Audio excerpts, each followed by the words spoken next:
Remember to unmute, Paul. You're still muted.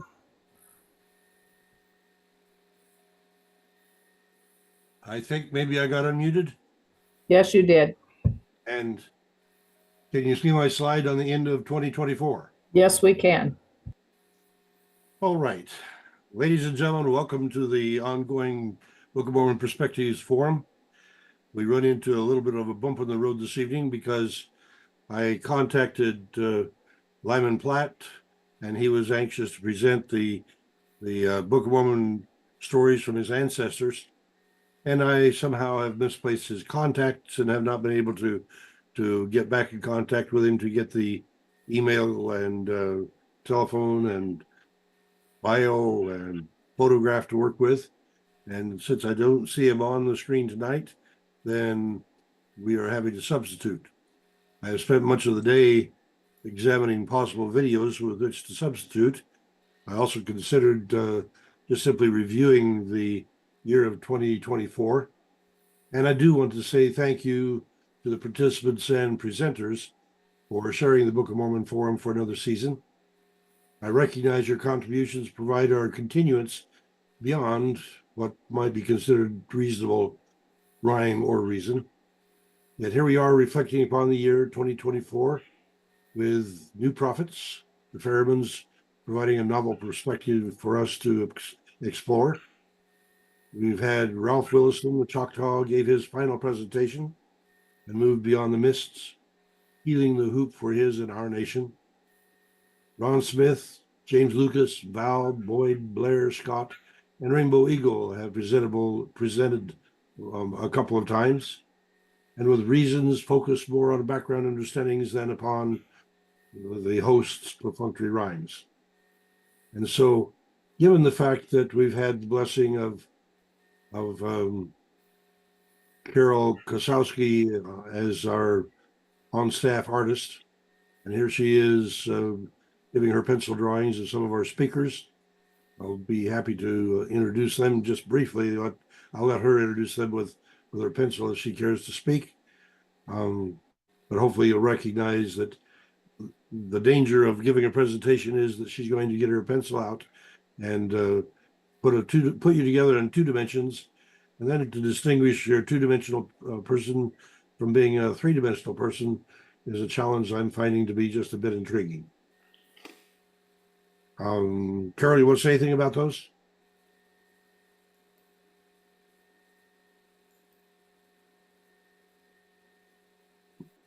Apparently we got her muted, and so She's trying to unmute, I think. Okay, she's There trying she is. Carol, can you talk now? Am I on? Yeah, you're on. Okay. Well, if you're on the screen, you're in danger of getting drawn. Oh, fortunately, we stop at drawing, no quartering. But thank you, Carol, for this contribution. It's rather gratifying that in a few minutes you can whip out an image so close that it becomes quite clear if we put that beside the actual person. So thank you for doing it. All right, among Thank many you for having blessings, me. among the many blessings we get from sharing together, there's just one more. And I do want to reflect that my family was invited to the temple in Independence a couple of weeks ago to the Polynesian concert. And so you can see the line of my kids and grandkids lined up, covering most of one pew there early before the program got started. And so there will be a couple of additional pictures of that because I wanted to highlight, for me, one of the finest Christmas gifts that I received was to attend the Polynesian. Answer the question. A question? She didn't answer the question. I said this Friday the 3rd? Question mark. Okay. Are we going to meet or what? I think meeting would be better so Cindy wouldn't have to get out and get in so much. Rick, are you meaning to be talking to us? Okay. I think I'm going to mute him. okay, thank you. All right, so anyway, because the Polynesians 2 months ago decided to come to Independence and provide a concert. And we heard about it, so we went there for that Sunday morning to share. And in that concert, they dedicated a song to my wife, Rena. And to have her remembered by people who never met her, but know her story, knew her family, and to feel that she was significant enough, they would dedicate a song to her was a remarkable experience for me. So I'm going to put that one pretty close to the top of the Christmas presents that I received this year. And so let's proceed to begin with our prayer together. Dear Lord of life, we bow at the conclusion of this year, significant to us as 2025 years since we demark your presence as the Son of God, the Son of Man. We're reflecting upon prophecy, Scripture reminding us to do good, to serve you, to love each other as much as we can. And we find ourselves divided, cultural chasms making it difficult to emphatically relate, needing to build bridges of friendship, needing to reflect upon your teachings of love, needing to revise our thinking upon what is it that makes a person great? And as we ponder who we are, we recognize the real question is whose? Our country, our culture, ourselves. We tie ourselves to heritage, to disparity, to whom we respect, to those to whom we look at again to see value, and then whom we use. You call for us to shift our thinking to become people of Zion. Calls as well for us to interrelate with all your creation, to love each other, especially those rely on. And so we bow in our two-dimensional Zoom to give you our attention, or at least to pause in our business to give you mention, to ask you to bless us in our forum with your spirit, to plan our lives for 2025, to stay near it, to think again about whose we are and your purpose in us, and to redirect our thinking, our intent to do good, our willingness to love, to be open, to be honest, engaging, and willing to discuss. We pray in the name of one beyond time and space, whose we are, who invites us to eternity, the Son of God, the Son of Man, Lord Jesus. Amen.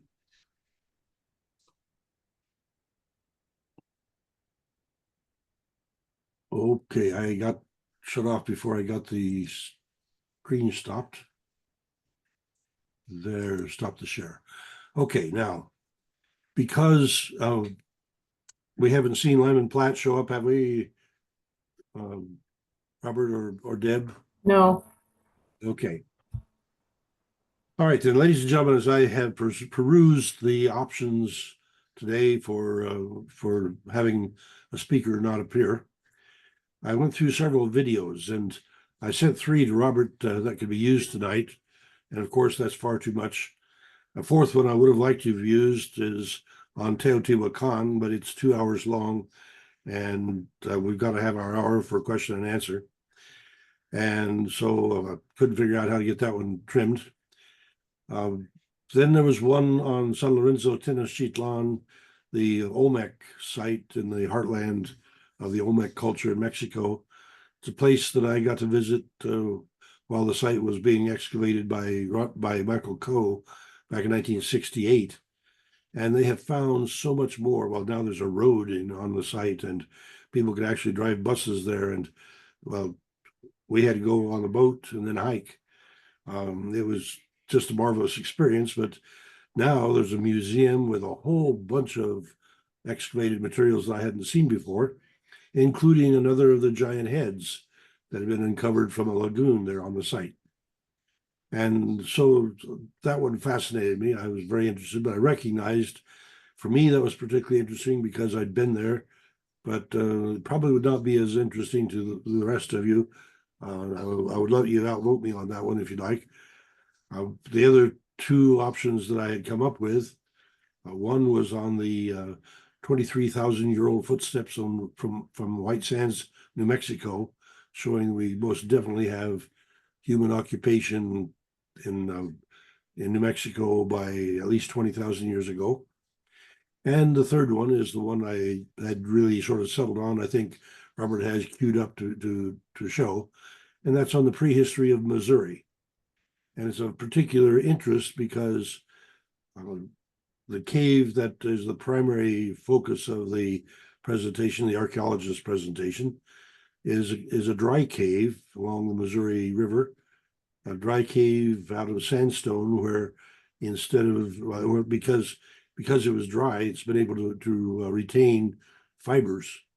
And so there are shoes, there are nets, there are baskets and all kinds of fascinating fibrous materials that have been preserved in Arnold Cave. And so because it covers 8,000 years of shoes, I thought that would probably be the one. And most of you are well aware of Missouri, but also well aware that we walk all over, drive all over Missouri and don't pay attention to the 10,000 years of prehistory that's there.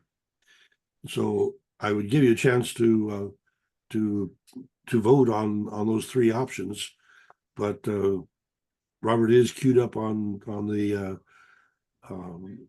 prehistory of Missouri, and it's about a 30-minute presentation. The one on San Lorenzo is a little shorter. The other one is again about it's also shorter.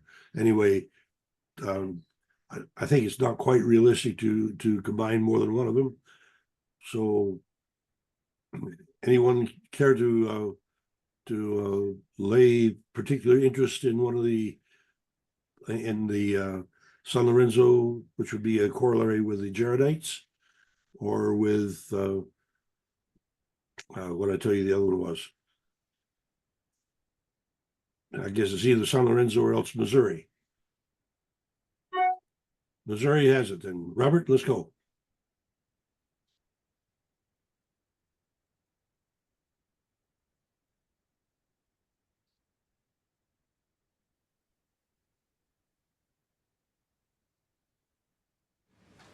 Thank you very much. I'm really excited to be here with you guys and to be able to show people across the state and farther about the shoes, since not everyone can travel to Jeff City even on a regular day. So I'm really excited to talk about this. It is November, and that is Native American Heritage Month.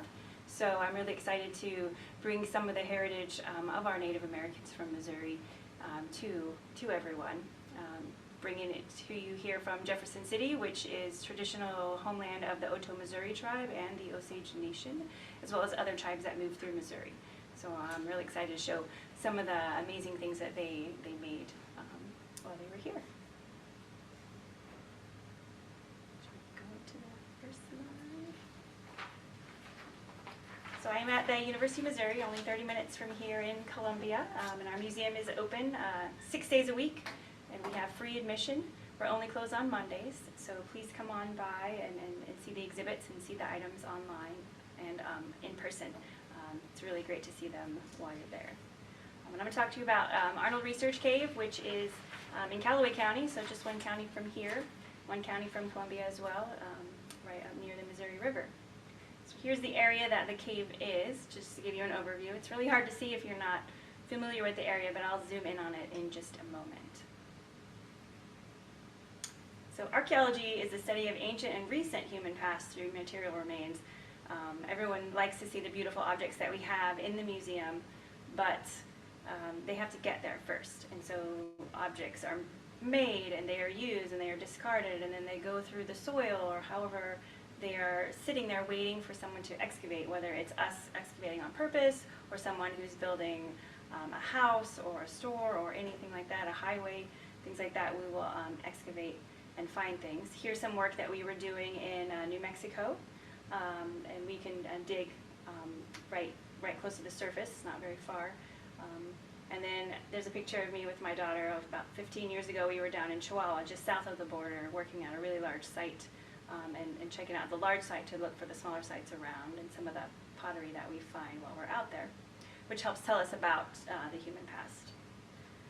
Just some terms that I'm going to use. Artifact is anything made or used by humans, and that that can be portable. You can carry it around like a spearhead or a piece of pottery or a grinding stone.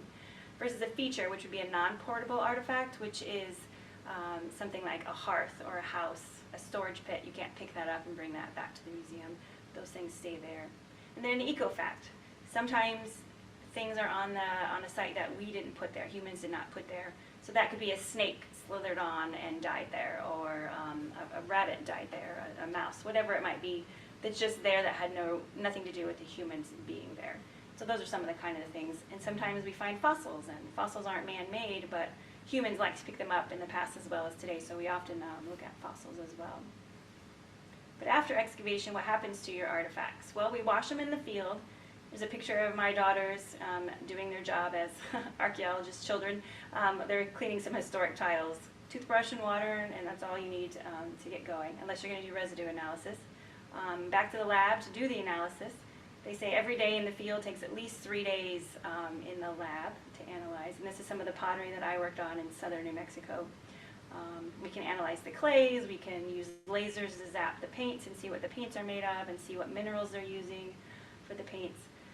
But then the artifacts go into a museum, and a facility where other researchers can come study them, or they can be used in museum exhibits. And often our facilities will welcome visitors to come get a tour, schedule a tour to see in the back.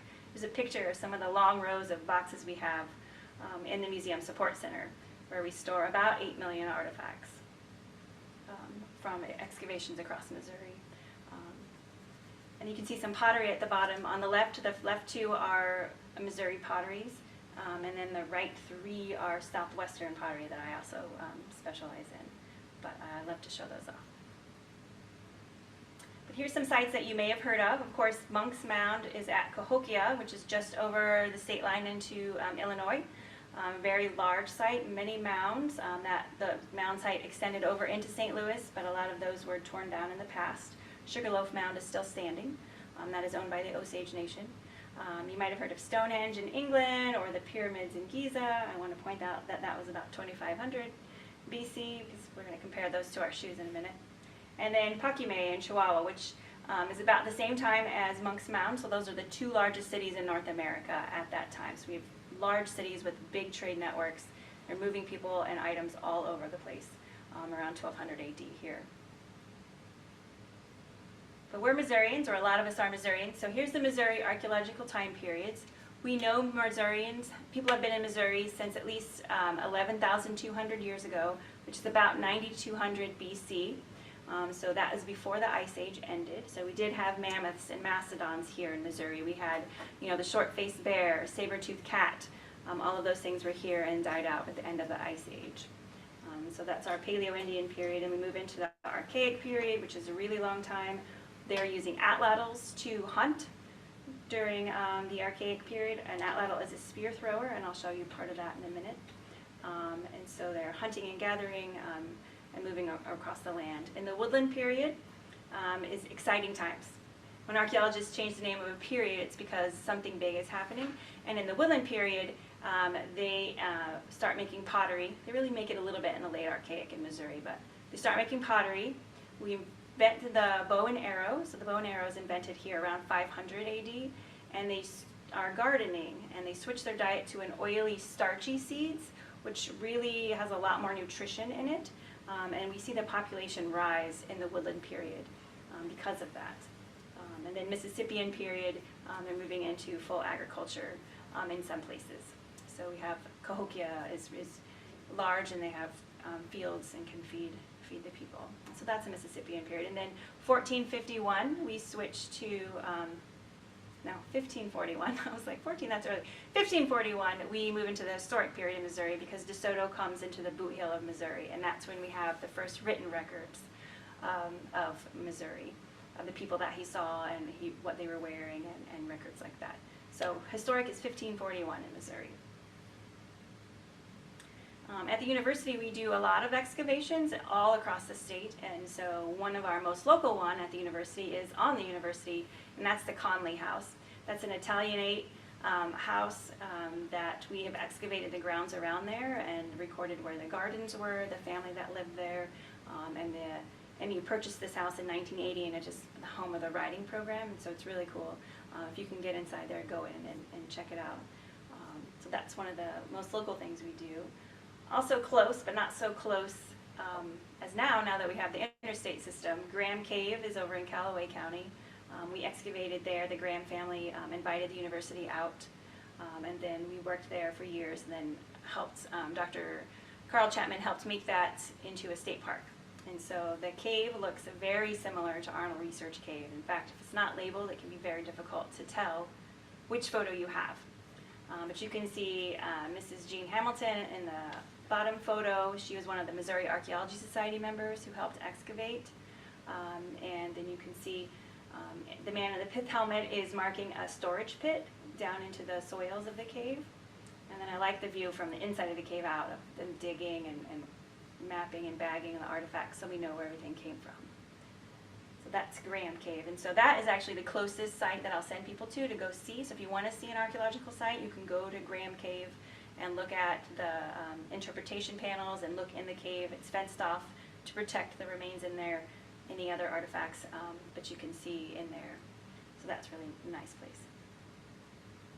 Another one is the Ute site, which is named after the family who owned the farm, not the people. The people that lived at the Ute site were the Missouri tribe, and they left there in 1712 because the French researcher Etienne Bernard de Beaumont was living with them, and they moved across to the other side of the Missouri River. So it's right on the Missouri River, and this is now Van Meter State Park, so you can visit there as well. But it's on Jacques Marquette's map of 1673. You can see the site right there on there.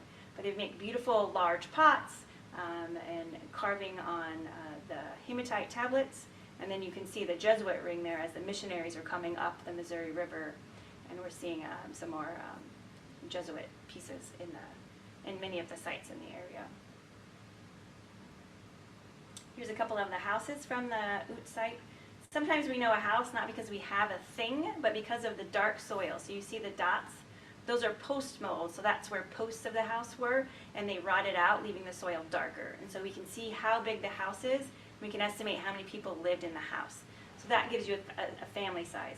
Sometimes they would reuse the same site, so you see I have house 7 in green, house 6 is in a pinkish color, and that is showing that they just reuse the site and it turns a different direction to face a different direction. And so they would put those posts in and then bend them towards the middle and tie them to make the top of the house.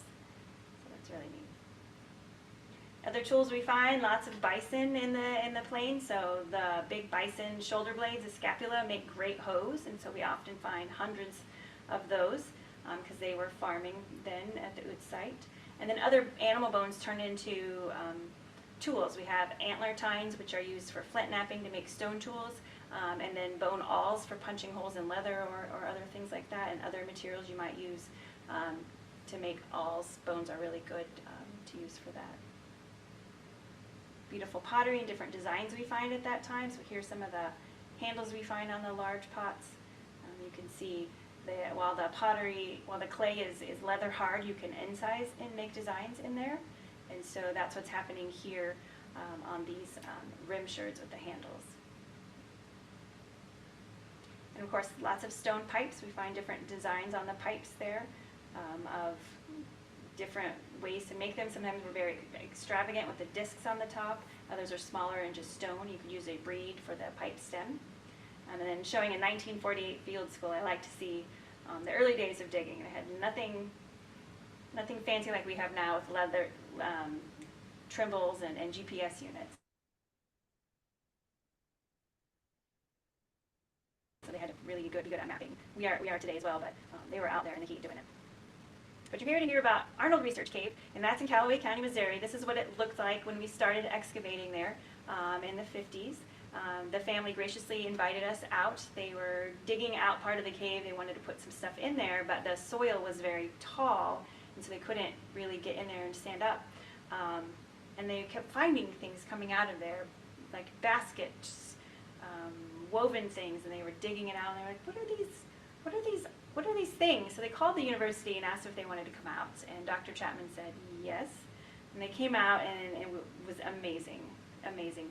So this is a sandstone cave, and we're from the cave state, so we all know about caves. They're wet and they're damp, and you see the stalactites and the stalagmites, but this one is not like that. This one is sandstone, and it's dry. There's no water inside, and so when you walk in, you can just feel the dryness. Speaking to one of the 1980s excavators, like you would sweat and all of the dirt would stick to your skin because it's so dry, there's nothing.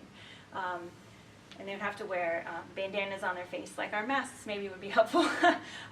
Bandanas on their face to keep the dust from inhaling it. It's so dry in there.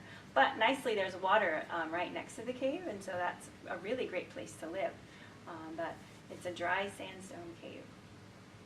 But being a dry cave allowed the artifacts to preserve. We don't usually get perishable artifacts. 3 things really preserve in archaeology: stones, bones, and pottery. And here we have shoes and baskets and fishing nets, all kind of amazing things that we hardly ever get to study. And so we're really excited that these were preserved and that the family invited us out to look at these. So this is a picture of some of the early excavations, digging out what had come out when they were digging to put things into the cave and to see what had fallen out as trash during the times that they lived there.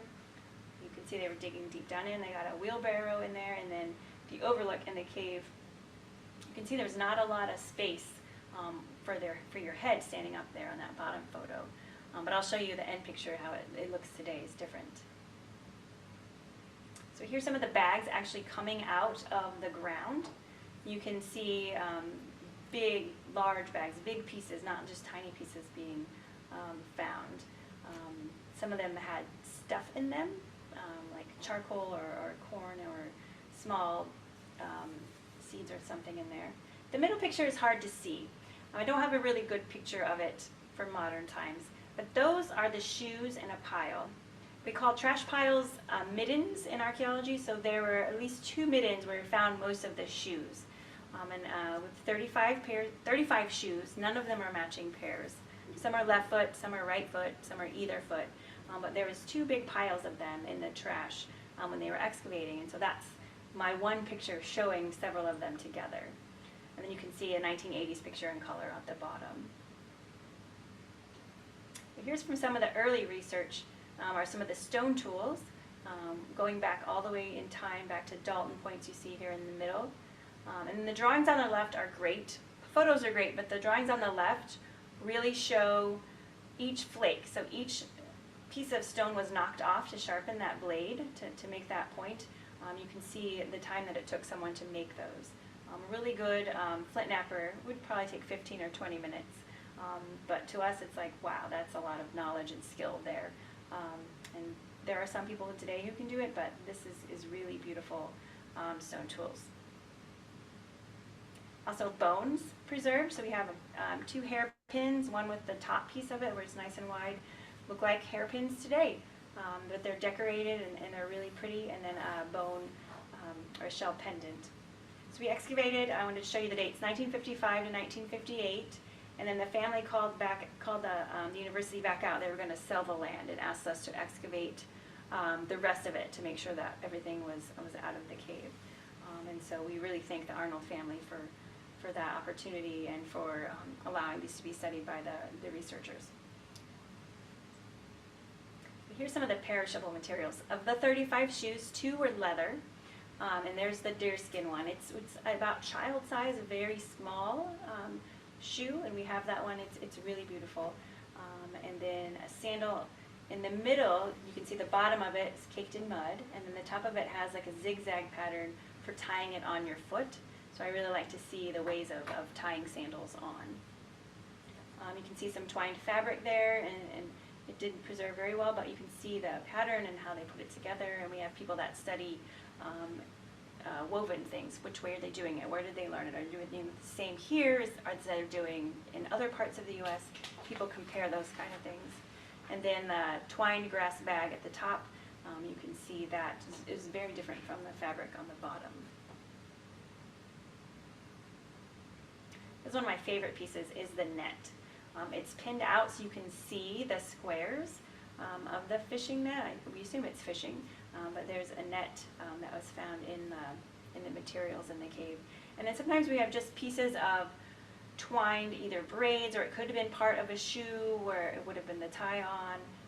Sometimes we find cordage bundled up, little bundles of it, like maybe it was going to be used for later, and things like that. But it's interesting to see how they do it, and you can tell how you learn by which way you twist and do your opposite twist and then twine them together, sort of like plies on yarn. You twist and then you put the two together. So that's really interesting to see. This is one of my favorite pieces. In the cave, in the trash pile, oh my gosh, is an atlatl dart foreshaft. So this would have gone on a really long spear or dart, and that would be the front half of it. And it had the stone tool still on there, still wrapped with the plant material. And so now we can see the exact style of the way the tribes would, the people would wrap that on there to make it stay.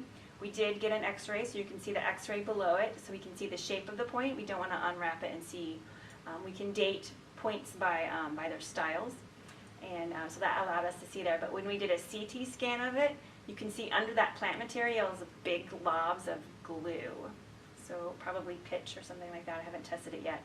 But big glob of glue under there to really hold that in place to make it stay. And so that's really, really interesting. So I'm hoping to radiocarbon date that plant material, and there's a new way we can do that without having to cut off a piece or break off a piece. And so I'm hoping to get that done soon. But also with the one with the point at the bottom, there was another foreshaft made exactly like it. Doesn't have the point on the end, but it's painted red, and so that one's really cool to see, the red one. You might wonder why you might paint it red. Was it a symbolic reason or other reason? I'm an archer, and so we paint our arrows or mark them differently so that we can tell which one is ours. So it could be as simple as I can tell my atlatl darts from your atlatl darts, or it could be a symbolic reason, but I don't have the answer to that. But that's interesting that they were both right next to each other in the trash. One is red and one is not. And here's one of the shoes at the top that they found in 1981. It's a really interesting shoe, and it is different from all the others. It's a different style to find that one. But that one's very cool. That one I have a color photo of. You can see the bag down there, and you can see some of the drawings of where everything came from in the cave. You know, when you dig an archaeological site, when you dig anything, you destroy it. You're taking everything out of context. You can never put it back.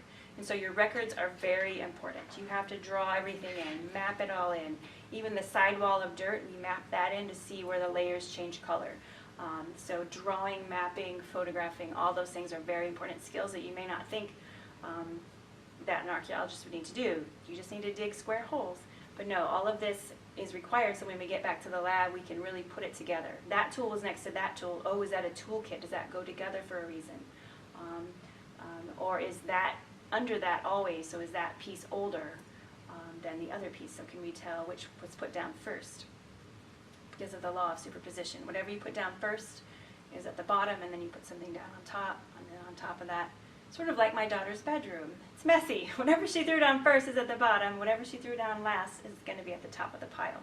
So it's the same way in archaeology that we go through. Of course, nature likes to mess that up with either burrowing rodents, or a flood can come and wash out a layer. So you have to be able to pay attention to something that might have happened in your site. But that's how we work through those. Here's some pictures of our excavations from 1955. You can see they have to bend over because they're going to hit their heads, and how we sift every single scoop of dirt to make sure we're getting all the small artifacts as well. And then, don't fall in the big trenches that they've dug. And then do refill those trenches at the end so that no one falls in, and it protects them to keep the site together, whatever's left. Here's the pictures from the 81 excavations. You can see the cultural layers at the top, the darker color. So that's the cultural layer. So a lot of the cave is before humans even came into Missouri. So you can see there's a quite marked layer of cultural and not cultural. But you can see some of the squares laid out and how you would measure what was in one side and the next square over. Do you need to go over another square? How far do you need to go down before you hit the sterile earth and stop digging? Here's some of the shoes. What I like is a lot of them, they were in the trash pile, but you can see a lot of them have holes in the heel. So we are walking on our shoes and using them until they were ruined all the way through a hole. But like I said, we don't have any matching pairs, so I don't know if you got a hole in one shoe, you would weave another one and make just one, or did you make a matching set at once? I don't know that, but it is interesting that we don't have any matching pairs. So you can see the deer leather shoe at the top, and on the bottom left is a slip-on shoe, and the next one over is as well. Then at the very top right is the zigzag tie shoe, and then the one below it also has a heel in the hole in the heel. And the one below is a big shoe that could be either left foot or right foot, but could really also be maybe an overshoe. We're not sure on that one. It's really large, but also has a hole in the heel. And these are made out of rattlesnake master, which is part of the carrot parsley family, but it really kind of looks like yucca. The leaves are long and thin like a yucca, but they shoot up 5 foot tall, and it has little white balls for a flower. And those still grow in Missouri today. You can see them at Tucker Prairie and other places. But they're really easy to identify because of the white thistle-like ball at the top. They're very unique. Here's some more pieces of shoes that you might have. We have little woven pieces. Other pieces they're coated in mud and dirt.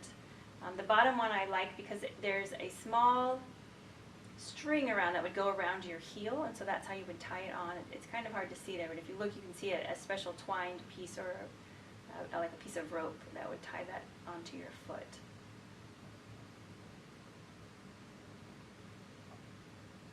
Here's 2 more sandals and possibly a slip-on there. One is sort of a closed-toed sandal, but it has the zigzag rope to tie onto your foot. And then the other one was probably another one of those big overshoes.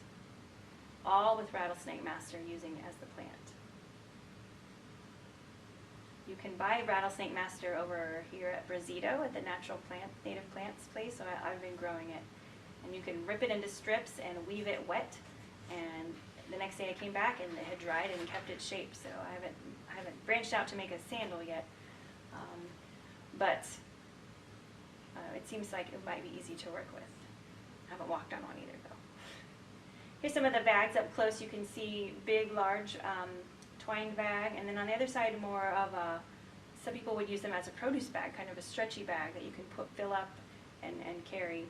And so it's really amazing to see the different types that were in use.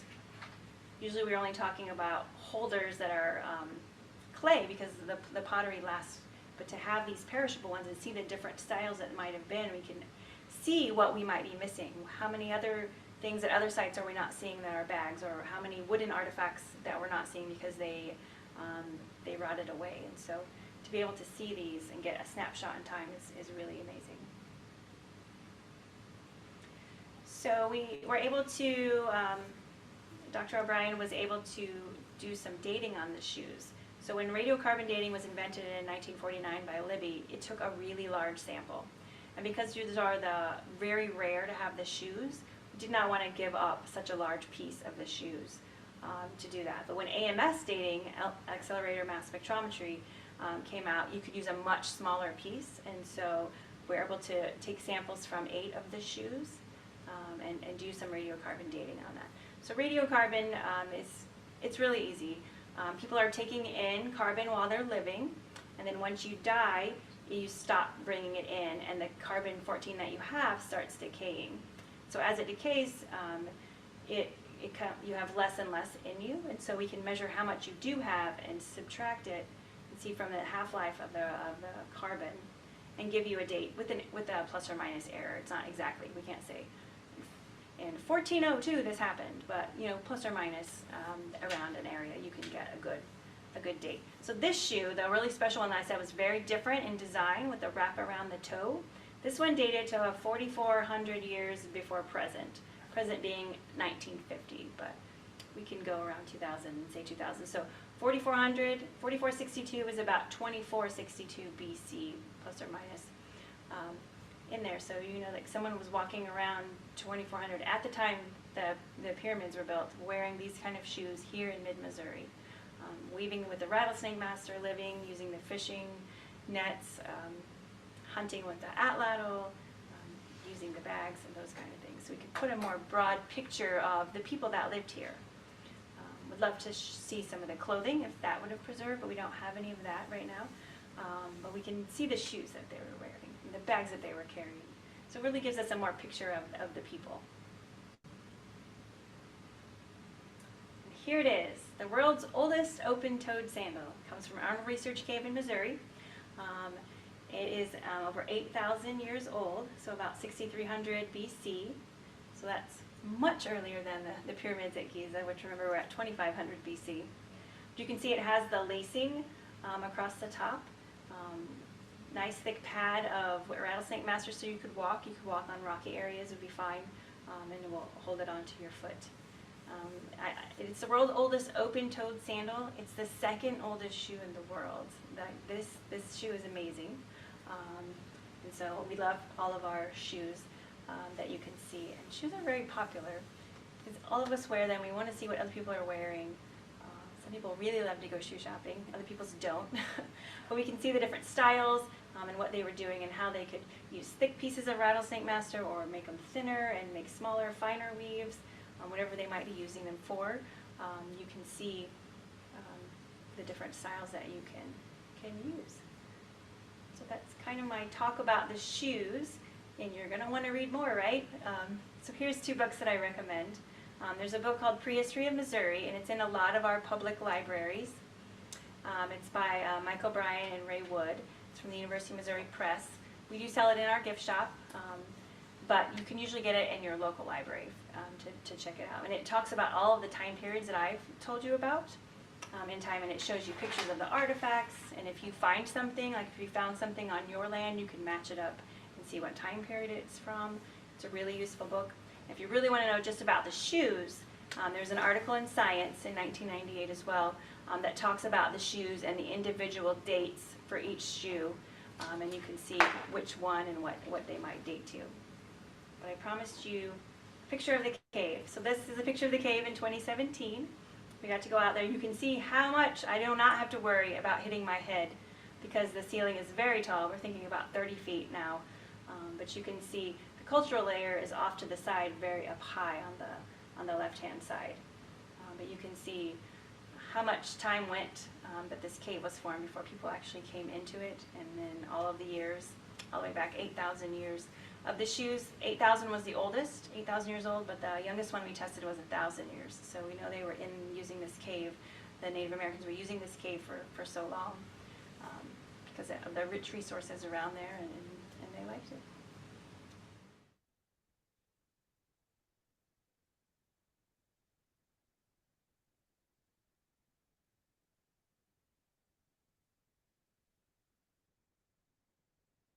Okay, ladies and gentlemen, I normally get to ask the first question, and this time I'm going to posit myself as having had some experience with the archaeology of Missouri.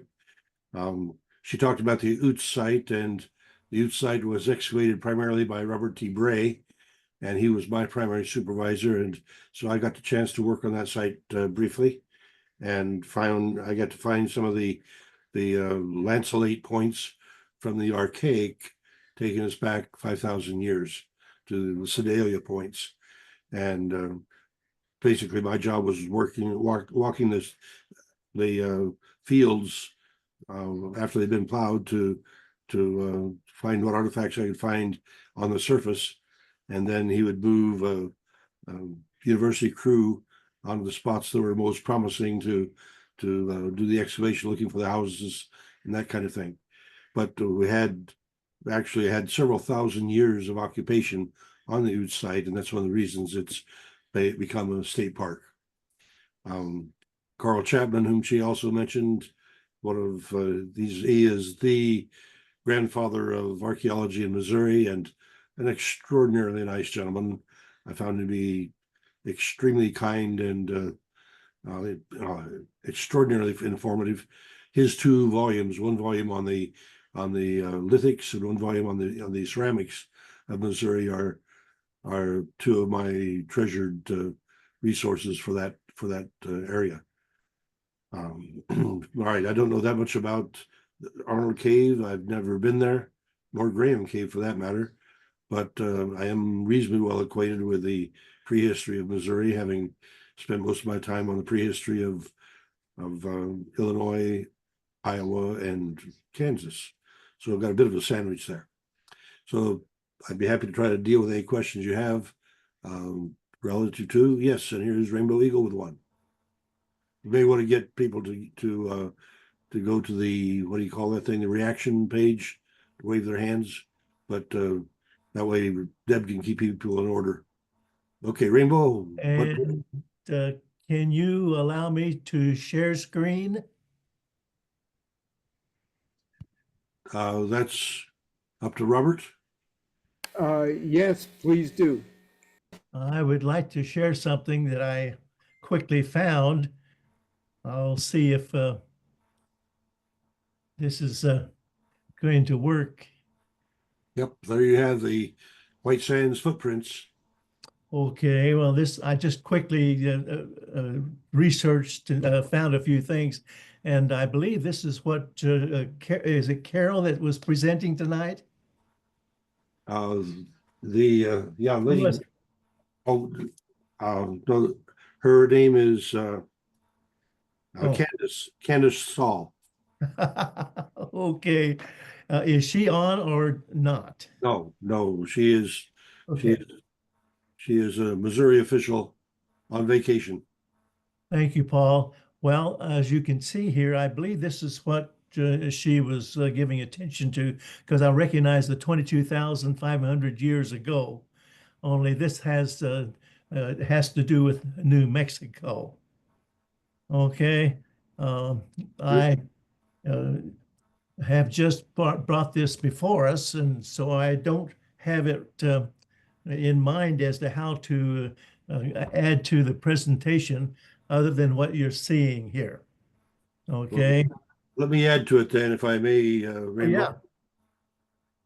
Because one of the other videos that I had chosen to show tonight was one that brought these up. Herb, our presenters date of something about 11,500 years of history or prehistory in Missouri is well, there are some disputed earlier dates, but in terms of general agreement, that puts the Missouri sites as post-Clovis. Now, we have a bunch of sites that are showing up. One of them in Chile that takes us back at least 18,000 years. And that one's near the coast. And it's in a bog area that has preserved things quite well. And so there's not a whole lot of dispute that we have at least 18,000 years of occupation there. And that, because it was discovered 30 years ago or so, has been studied enough now that it makes it very difficult for people that are trying to hold the Clovis first theory. The Clovis first theory would say that the Clovis points that we have scattered across the Americas are dated from about 13,000 to maybe 12,000 years ago. And they come from people migrating across the Bering Strait.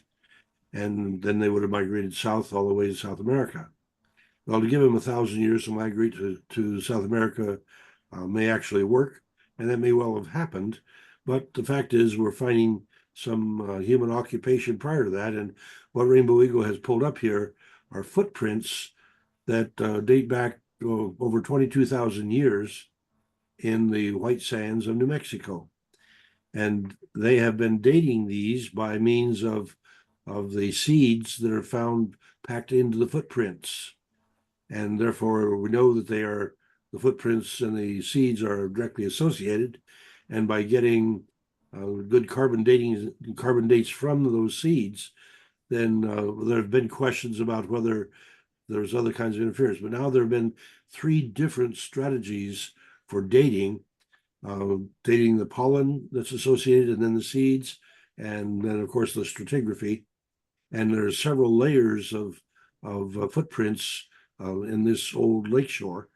And so what they're finding is that there's confirming information that the dates of 20 to 24,000 years ago are pretty solid. They're confirmed by 3 different dating strategies.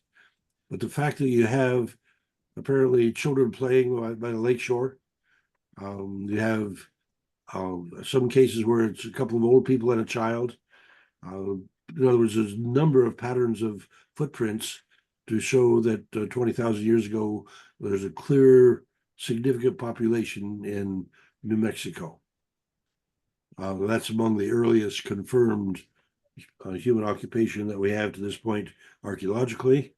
There are some proposed sites that would take us back 40,000 years, but there's quite a lot of dispute on most of those. All right, so you're finding something more there, Rainbow? Well, yes, this is a part of a story, and I would have people, in fact, I can send you the video where this came from, but just off the top of my head, they have found some layers, as archaeologists do, and as they uncovered layers in Texas, they found this picture, or they found what you're seeing here. Okay, what it is suggesting in the video, because I've just grabbed this up, is that this impression is in the same layers as dinosaurs. Oh my. So that is hard to explain, but evidently it has a kind of a research to it. And again, I'm not, I don't have all the story put together because we're just kind of throwing this out for tonight. But there is a story that goes along with this as to what has been found in the same layer of stone as dinosaur bones and dinosaur prints. There you go. Oh my. Well, to me, one of the more interesting discoveries in my research today was to find cooperation between native peoples and archaeologists to listen to the native stories and treat them with a recognition of their potential authenticity, and then show the possible ties between the native stories and the archaeology. And to me, that's one of the fascinating things, because people have ignored the native stories of their origins forever. And now with native archaeologists getting on the teams, that the native stories are getting much more credence. And one of the results of that is the simple fact that the native stories commonly have something to say about where they came from. And where they came from has always been disputed by the archaeologists, because archaeologists say, well, they came across the Bering Strait. Well, yes, there appears to have been a significant migration across the Bering Strait, but there also appear to be other migrations. And so as you start digging in and discovering, yes, there's evidence of these other migrations, that intrigues me, because that really does come as a support to our belief in the Book of Mormon. Well, and I think that there's a number of origin stories that has been my research with Native American people. And certainly it indicates that there is a migration from the north, but there's also a migration across the water, which interesting about the Book of Mormon things on that one. And then, of course, there's origin stories of coming from out there, coming from the stars. So my recollection is that there's about 5 different stories that are put together in my research as to the origins of Native American people, certainly in the North America continent. And I'm so glad to have you speak on that, Rainbow, because for us to appreciate that the native peoples have at least 5 different origin accounts, that, well, in the Book of Mormon gives us 3, Although it's different. Mhm. One factor to factor into it is the fact that we have very good evidence that Australian Aborigines were able to migrate to that continent at least 60,000 years ago. Mhm. With modern humans presumably having been around for about 200,000 years, for people to have migrated across at least 120 miles of open water, even if the ice age had swallowed up a whole bunch of the water, you're still going to have 120 miles of open water between Southeast Asia and Australia. To be able to have people become Australian Aborigines means they must have been traveling on the water. And if they were doing that by 60,000 years ago, then there's no reason that they could not have also done the same thing to come to the Americas. Well, another quick one here is that this doesn't indicate the memory of another research out of Pennsylvania, that there has been something similar to what you're reading here about a thigh bone that is quite old. Now, just taking a quick look at what I have found here is that it's indicating, wow, 400,000-year-old thigh bone. And so this begins to, you wonder, is that there's a lot of stories that indicate that Mother Earth has been helpful to the human population in repeating cycles. That there has been a particular time of people here, and then something happens, or maybe they go to heaven, or they go to Zion or the kingdom, and then there is the suggestion of another group of humans. And so that was opening up a little bit of a reason why there is ancient things found that will not fit one story. This is fascinating. Well, I don't mean to be, negative at all. I'm just sure wondering. Certainly, Paul, as you have said, Native people have not felt well about archaeology. And in recent years, I have, like you've said, I have seen a little bit more of a warm feeling about what is being discovered. There is a lot more carefulness and research for the ancient things that are being found. I think that helps in the attitudes of Native people. I think probably 50 years ago, Native people were, it was easy to be uncomfortable, be upset, because archaeology was trying to fit their story, and it was the only story to be believed. I Right. see some hands there. There's my brother David. Yeah. Okay, well, Deb, let's go ahead and take care of whoever is next. Okay, we got Terry first and then David, then Monty. Go ahead, please, Terry. One of the things that interested me about that Arnold Cave thing is when she showed the smoking pipes, they were made of catlinite.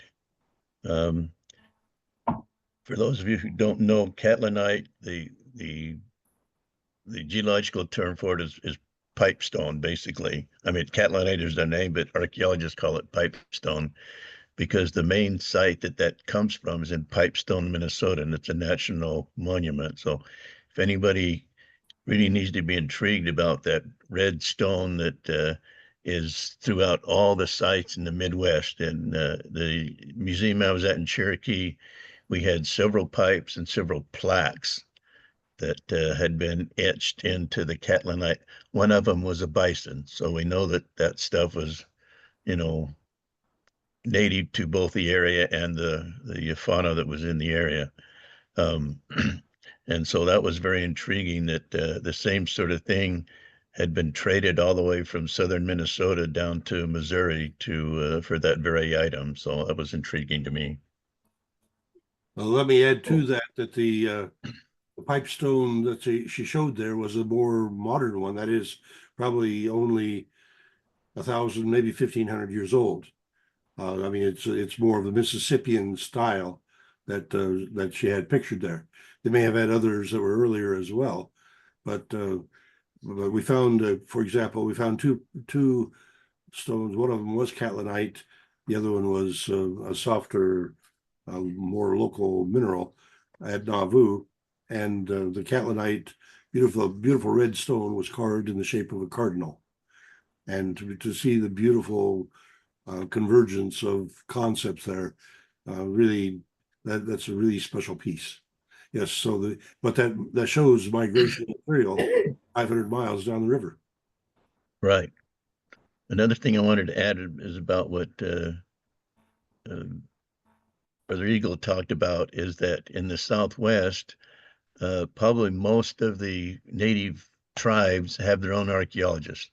I know the Navajo do, the Hopi do, the Paiutes are sort of have one. Zuni have one. The Zunis probably had archaeologists before anybody else. And so one of their main jobs is to coordinate the archaeological work from us white people with the native peoples on their property. And so there's a lot of that going on in the Southwest that I know about. It's about time. Okay. David, go ahead, and then Monty. Thank you. Want to comment on the footprints associated with dinosaurs. More recent research has shown that there were dinosaurs that had very, very human-like footprints. And so there's a real question now whether those are actually footprints associated with dinosaurs or whether they were dinosaurs associated with dinosaurs. My own experience, I remember as a child, the first time I saw a raccoon footprint in the mud, I was convinced that we had a baby running around somewhere, because other animals do have footprints that look very, very, very human-like. I also wanted to question maybe, Paul. It looked like in the cave down there where they're doing their squares, they were using 10-foot squares like Dr. Bray used the English squares rather than metric squares. Could you tell, were they using the metric system or were they using an English system? At the, I think at the Arnold site, they were using metric. At the Oots site, I think they were using English. So Thank you. Depended upon what archaeologist. Bob Bray was primarily a historical archaeologist, and so he rather preferred the convenience of English because his crew members, by and large, were not that well conversant with the metric, and so and most of his work was done on places like the Hans Mill. Hans Mill, yes. The Booker T. Washington, no, not Booker T. Is George Washington Carver home site. I got to work with him there. So yeah, the fact that he was working on mostly historic sites where he anticipated that the 10-foot measurement would be the more appropriate is what he brought to Nauvoo, and so that's what we got stuck with for a number of years. Yeah, in Nauvoo, all the work that BYU did there was on the English system. BYU, well, much better to have been on the metric, we found. Yeah, we discovered that Nauvoo was primarily laid out with the chains and rods system, which was established in the 1700s. U.S. government, Congress, made a law that all official surveys would be done using the rod and chain system. But a rod happens to be just less than 2 centimeters of 5 meters. And so the 5-meter system works much better in Nauvoo, we found, than the 10-foot system did.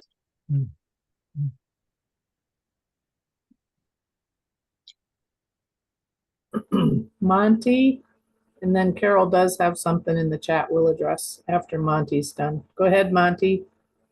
Well, in my extensive probing into the archaeology of shoes, I kept coming up with one question time after time that nobody has seemed to be able to answer for me.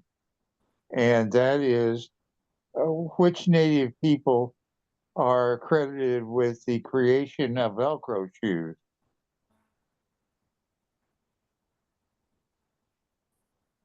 Of Velcro shoes.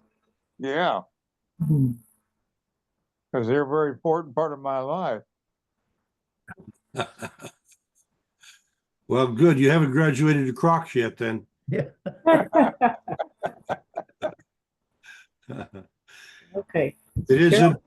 it is interesting, Monty, that she mentioned that shoe goes back 8,000 years. And the oldest shoe I find is in Armenia at about the same date. So really Well, I have some that are about that old. yours is not that old?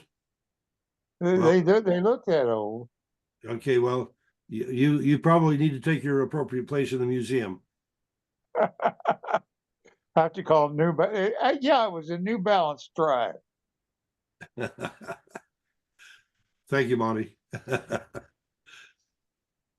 Okay. So, Rainbow Eagle has his hand up again.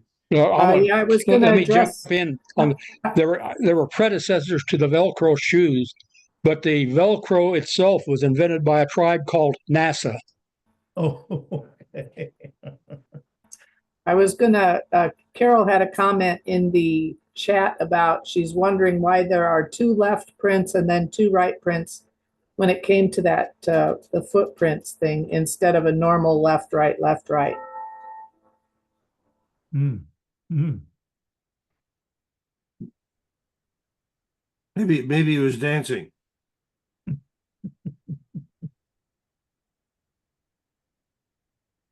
Sorry, my clock's going off. All right, Rainbow, you had something else to add there? Okay, okay.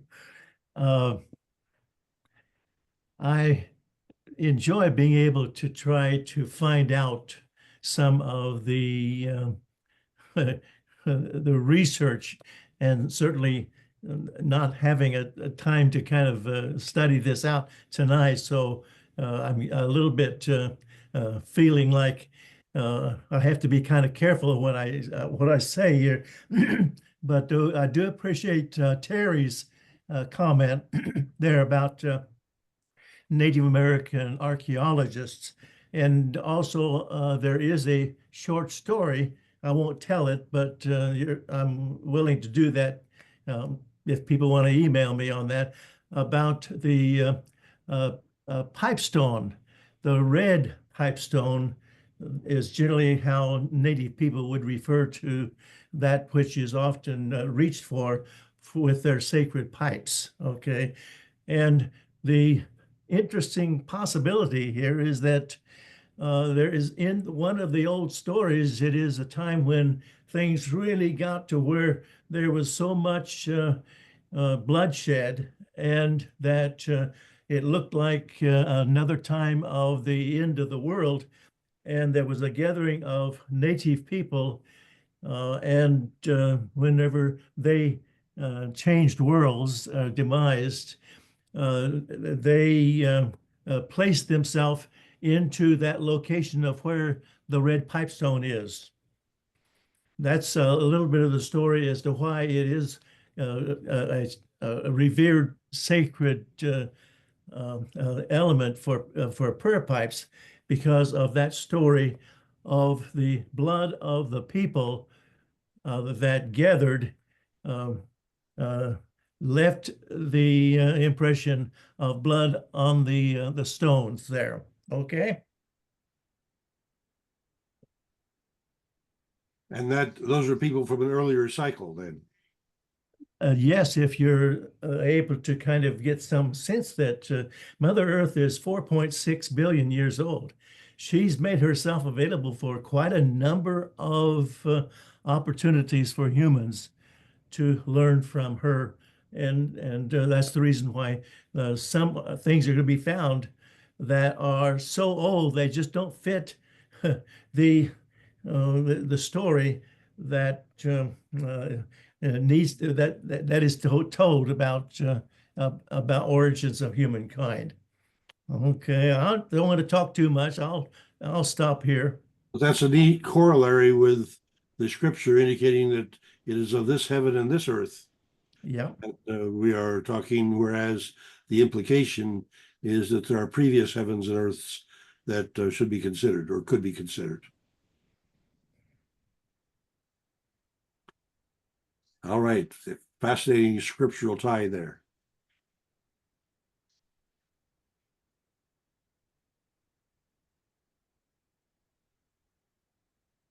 Well, Yeah. go ahead. Paul, if nobody has, I've got one more thing I can share. I'd let you go back and share your previous story more completely if you like. You've got time.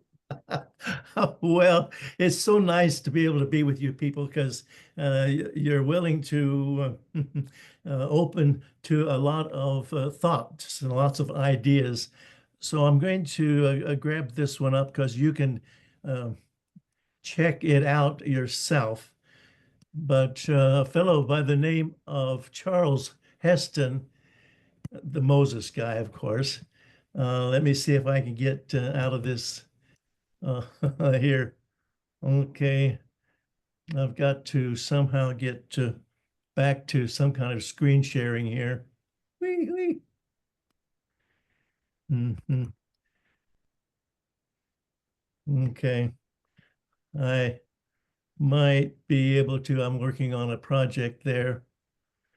Okay, oh yeah, here it is. If you want to check this out, I'll pull it down here. The top of this is the mysterious origins of man, Charles Heston, and how that I've just started this at the beginning of this, in the middle of this. Let me play it. Biloxi River footprints are a hoax carved into the limestone bedrock as a tourist attraction. Well, we found trails leading under limestone ledges and actually removed the limestone ledges, one slab of rock at a time. And we found that both the dinosaur footprints and the trail of human footprints continued under the rock ledges. This evidence is real. Okay, then at the beginning of this is something found in California. Just try to see if I can grab it again, not being really ready. Let me start this Whitney one. was intrigued by an unexpected discovery made 300 feet under Table Mountain. While digging for gold, miners unearthed a variety of stone tools such as mortar and pestles and ladles. Incredibly, the rock strata the tools were reportedly found in was dated as early as 55 million years old. Oh, 55 million. Okay, that really creates a lot of mystery here, and you can't hardly connect the dots unless you look at the possibility of a repeating opportunity that Mother Earth has made for humans. There's a little bit more of this. Whitney made a thorough report in these finds and came to an unsettling conclusion. Man could be millions of years older than the current evolutionary model suggests. This bizarre evidence seems to have been well documented, yet the general public and many within the scientific community are unaware of these controversial finds. The question is, why haven't we heard of these discoveries before? Oh, I think we're talking about a massive cover-up. As I said, over the past 150 years, these archaeologists and anthropologists have covered up as much evidence as they've dug up, literally. Basically, what you find is something we call a knowledge filter. This is a fundamental feature of science. It's also a fundamental feature of human nature. People tend to filter out things that don't fit. that don't make sense in terms of their paradigm or their way of thinking. So in science, you find that evidence that doesn't fit the accepted paradigm tends to be eliminated. It's not taught, it's not discussed, and people who are educated in scientific teachings generally don't even learn about it. Conventional theory states that modern man originated in southern Africa. Okay, well, that's what and again, you all can check this one out. It's called The Mysterious Origins of Man, and then Charles Heston presentation. I just found some pieces there for us to to contemplate. Okay, I'm back with everybody. Hello, I've added to the evening. Hi, Let Carol. Enjoy your smile there, sister. Let me respond to that, if I may. Oh, yeah. Richard Louis B. Leakey, the famous paleontologist who discovered the early Pithecanthropus and other pre-human hominids in Olduvai Gorge, came to California and found what he thought were artifacts that he dated back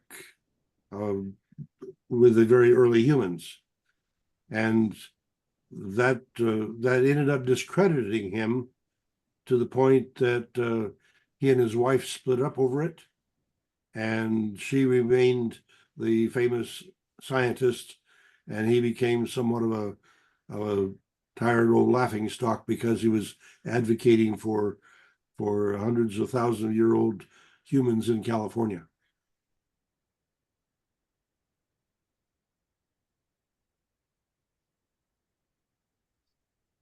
Well, since nobody's talking, David has his hand up. A part of that last presentations is the discovery of something by a woman scientist in the 1960s. And that find dated humans to being very, very old. It's outside of the usual story told from archaeology point of view. And like you say, Paul, she was black marked and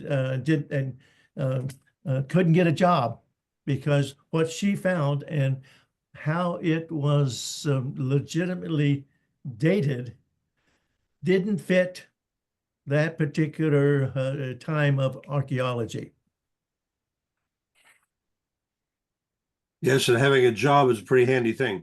Yeah, right. Okay.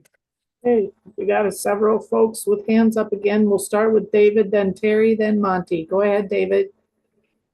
Thank you. Comment. Yes, scientists have a perspective and they tend to follow the perspective, but non-scientists are just as guilty. So don't pick on scientists by themselves. And Paul's comment about previous earths and heavens from the scriptures and Rainbow Eagle's comments about cycling humans fits very well with the ideas of aliens are responsible for a lot of what's happened historically on the earth. Well, I married an alien and she was pretty sharp.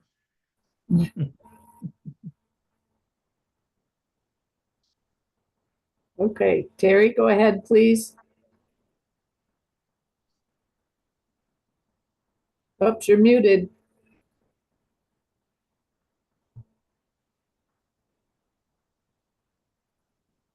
Am I okay now? Yes, you are. Oh, goodness. I'm not educated enough to take sides on most of this stuff, but hoaxes in archaeology are very common.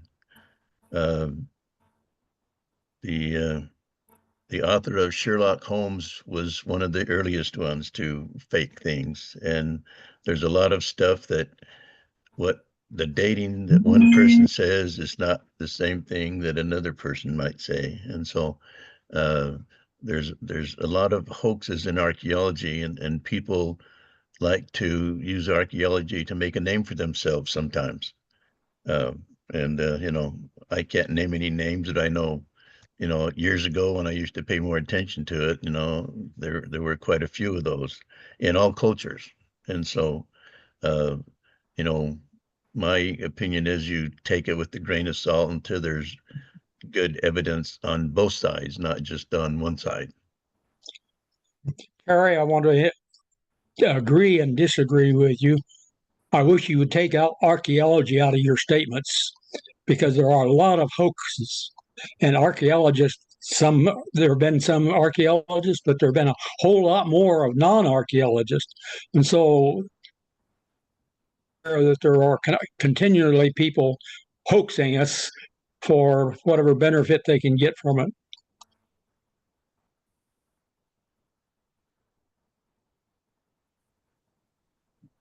Okay, Monty, go ahead, please. Yeah, you want to see hoaxes, just tune in the internet long enough. You'll see 20, 30 different commercials that sound like all they have to do is change the name of the product and the story would be the same with regard to that. There's always a antagonist out there that's going to take it away from them if they don't order it in a hurry, that type of thing. But anyway, that wasn't what I called up about. Paul was talking about people who have been discredited and then blackballed by the scientific culture for having things that are accepted today as being fact. One surgeon who was making a remark regarding patients that were dying of infections right and left, purported that they could take care of a whole lot of that if they just wash their hands before they do the surgery. And he was drummed out of the medical profession for it. Because that was something that nobody thought was necessary. What do you need to wash your hands for? And now it's accepted practice, of course, but even something as rudimentary as that has put somebody on the outs with the so-called scientific community. And anyway, that was my one serious piece for tonight. You all supposed to say, my goodness, that's profound. Oh, my goodness, Marty, that's profound. Who are you and what'd you do with Monty? Yeah. Oh, Yeah. Somebody scammed us. Well, that does remind me that at the Joseph Smith house, we have that conflict between Joseph III, who never saw germs, and Fred M. Smith, who had a microscope, saw the germs, got his PhD. And so when he became the leader of the church in 1914, he encouraged people to use the separate cups for communion. And up until that time, Joseph was saying, use the common cup. There's no real danger of it. But because his son saw the germs, he recommended for people not to use the common cup, and a bunch of lives were saved when the Spanish flu hit in 1918. Rainbow Eagle, did you have something you wanted to add? Well, I guess I'm not muted. There are civilizations in South America that have really been researched and are dating something like 16,000 years old. Now, here is a little bit of something of a commercial from Rainbow Eagle about among the Choctaw, we have a story of that's a reminder from the crescent moon. The crescent moon reminds us that we came halfway around the world to get to basically America. Also, as I will indicate, that it's very likely that we came across the Pacific Ocean. There is a part of the story that when we landed, we laid out on the beach, dried down. We dried up because we had gotten so wet in our water travel. So there is some indication that there were those who traveled by boat, by the way, and maybe some of them were Choctaws, and I'll tell the rest of the story when my time comes. Well, it sounds to me like they may have swum. Oh, yeah. Thank you for giving me a little time, you guys. You're welcome any day. It's a pleasure to have you as part of the participants and a regular participants, a regular presenter as well. You are very much treasured as a brother here. Oh, and by the way, before we get off tonight, if you have an open spot on January 18, I don't have this cleared with the other presenter yet, but at the Joseph Smith site, we're wanting to have the first of our peace perspective forums. And the first one will be on racial justice. We have Wednesday Jones planning to present from her perspective as a Gullah from South Carolina. And if I haven't cleared with her to make sure it's all right to crowd her presentation, but I would like it if I could get Rainbow Eagle on the other half of that presentation to present Choctaw perspective.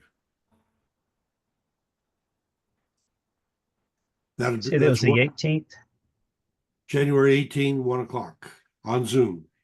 And it'll be the same Zoom as what we have here tonight because Robert Cook is serving as our technology advisor, and so he will be able to capture. We're expecting to have one of these peace perspective forum presentations every month in 2025.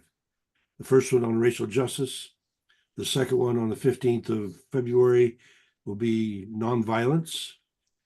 The third one will be on the end of hunger, with that being a fundraiser with Outreach International.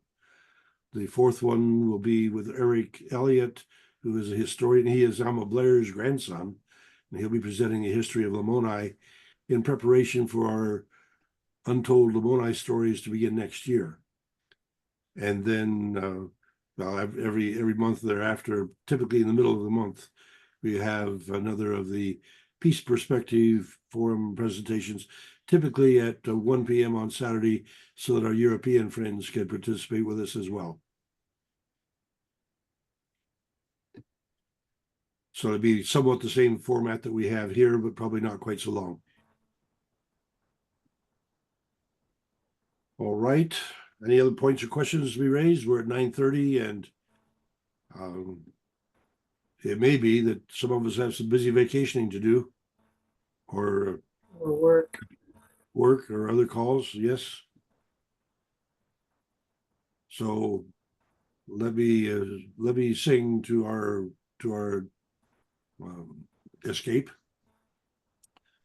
The Lord is blessing me right now, right now. I feel his presence here right now in my soul. I may not be able to see what the Lord is doing for me, but I know he's blessing me right now, right now. It's one of those songs that helped hold Rena and myself together through some tough times. And ironically, a month or so after she passed, a lady sang that song to me in Walmart. Best thing I ever picked up in Walmart. Why would anybody sing a song to somebody in Walmart? Is that not strange? Well, okay, I had met her in the aisle, acknowledged her, met her in another aisle, acknowledged her, met her in the third aisle, and one of us indicated we got to stop meeting like this. And so the conversation struck up a little bit. And so I sang a little bit of a blessing for her, and then she responded by pulling this song out that Rena and I had sung throughout our marriage to offer me a blessing. Wow. Anyway, the little tiny circles that the Spirit of God is able to connect are amazing. And we are so blessed to have survived another year, to have the prospects of the Good Shepherd to lead us and guide us in the year to come. And I am so blessed to be surrounded by friends. And I thank you all for sharing the Perspectives Forum with me and with each other, doing so amicably now for 5 years. I just had a remarkable experience yesterday of having the afternoon with the Barnes family. And Jody Barth walked from Cheyenne to Lamoni in 1931, worked his way through 2 years of Graceland at 10 cents an hour on the college farm, then moved back to Iowa from Wyoming in 1942. He bought a farm, which is one mile from the Barnes farm. And so we've been neighbors for 80 years plus, 5 generations. It happens that Abigail Barnes was the girl that got pulled out of the wreckage of the car where it got hit by a truck a year ago. And she's now my assistant at Joseph Smith Historic Site. And our family reunion here this Sunday was just a chance to get our families together and appreciate the fact that we've been friends for 5 generations. And that's a comparatively rare thing, I think. And for us to be able to reflect together and laugh together and enjoy an afternoon of fun and games and laughter is just a delightful time, and good food, of course, at my daughter's house. Just such a blessing to have long-term friendships. There is that tradition that at the end of the rainbow is a pot of gold. I am confident that as I grow older, that pot of gold is really the development of friendships that one has through the arc and span of our rainbow's lifespan. And the fact that we get to grow old and be able to dig up that pot of gold, I am enjoying and being blessed by now. And I thank you all for being part of it. Good night. Thank you, Paul. Monty's got his hand raised up.